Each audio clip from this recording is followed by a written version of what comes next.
poviete na to, že keď majú Rómovia tak veľa detí, aj keď žijú len v jednej izbe a nemajú peniaze? No však toto, čo mu však, tá žena nemá rozum, ani ten chlop nemá rozum. A Rómovia nepoužívajú ochranu? Pri sexe? Nie. A prečo? Tak chceš, aby mal veľa detí. Na čo to má? Keď do toho decka treba. Jak do ňoho, jak na ňo. A to treba ešte starať o decoch. A tí Rómovia si to, tí, ktorí majú 9 detí, si to nevedia zrátať, alebo? A znajú sebe zrátať. No ale keď idete pri mne, dáme tomu náha, no to už vám tam pokoj. Ja nedám vám pokoj. No dobre, ale však to treba nemusíte zrobiť hneď deti. Ale treba to tu. No. Neliem tak, že všetko vás vlápam a už všetko moju. No. To treba rozmyslieť ďalej. A keď majú každý deň lásku? Ne, to treba rozmyslieť. To neliem tak. Už idem na ženu, že je moja všetko.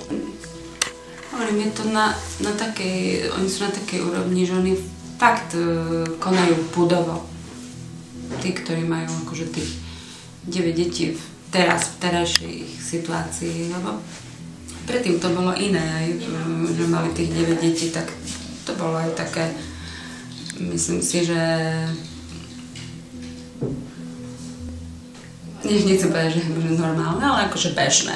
Hej. Ale predtým sa nejako dalo postarať aj o tých 9 detí, aj bolo to ináč, ale myslím si, že oni sa správajú budovo. A nejako nerozmýšľajú, že nebudú mať čo jesť, alebo... A vy tu akože predávate často treba z kondomy, alebo nie? To vôbec nepredávate? To my nepredávame, to ako... Ja zase akože som svedomý akože proti tomu, takže... Ja som za život, ako viem, že u nich možno by sa to malo regulovať, ale takto určite nie. A ako? Neviem, nejakú osvetu. Tak ako každá žena má svoje plodné obdobie a neplodné obdobie, čiže dá sa to aj týmto regulovať, takže... Ale na to potrebujú mať vedomosti. Jakú máš, akože s tými kondomami, jak máš skúsenosť? Kupujú tu sem tam, myslím tu menej, ale nie často kupujú. Sem tam. Občas kupujú, ale tak. Aj z kostola nejaký? Tak vám neviem teraz povedať, že ktorý presne, ale sem tam skôr asi tí múdrejší, tí vzdelanejší, alebo jak to mám povedať. Neverím, lebo ja ho ľúbim. Zalúbi sa ešte. Nie. Ešte do jednej, ešte budeš mať veľa chlapcov, neviem takú. Ale ja chcem len Ezela, Ezel Bahriata, je môj frajer. Ja ho ľúbim, ja chcem s ním žiť. A bez lásku sa nedá žiť. Dá sa žiť. A on teba nelúbi. Aha, jo, pravda. Ľúbite? Neviem. Jak ju mám milovať, keď chce inú? On sa ide ženiť, že? Hej, bude mať svadbu. A to je také smiešné? Tak to je smutné. Hej, ona sa smeje, pre Boha.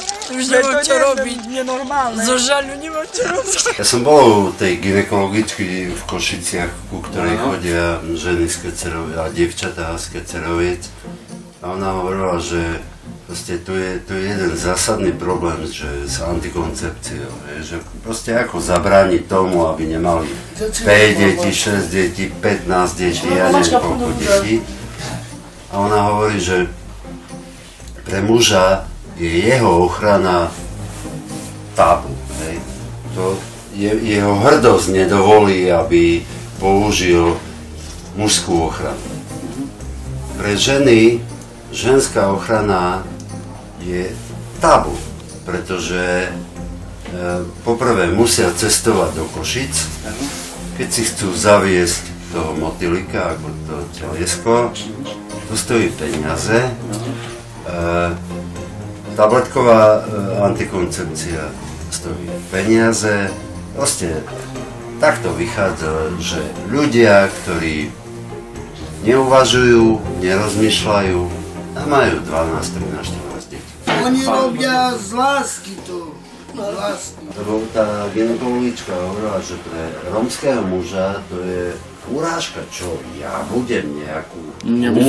Ja by som sám nesúhlasil, aby dala si toto hej, čo hovoríte vy, hej, že aby nemala deti. Ja by som nesúhlasil vôbec, že aby, čom by ona by si toto dala. No dobre, ale sa pýtam z druhej strany, že prečo Róm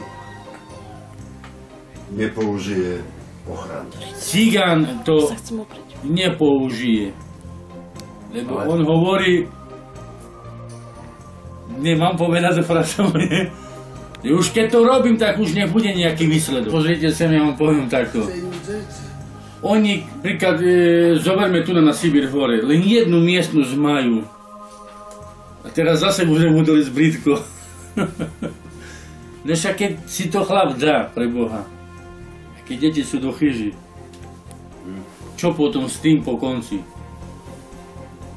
Rozumíte ma teraz, hej? Vyrocený. No ale dobre, ja vás rozumiem, ale nedá, neexistuje, aby si to cigán dal, málo ktorý. Už jedine, keď pôjdem s frajerkou, že by manželka sa nedozvedela, aby som ju nenabúchal.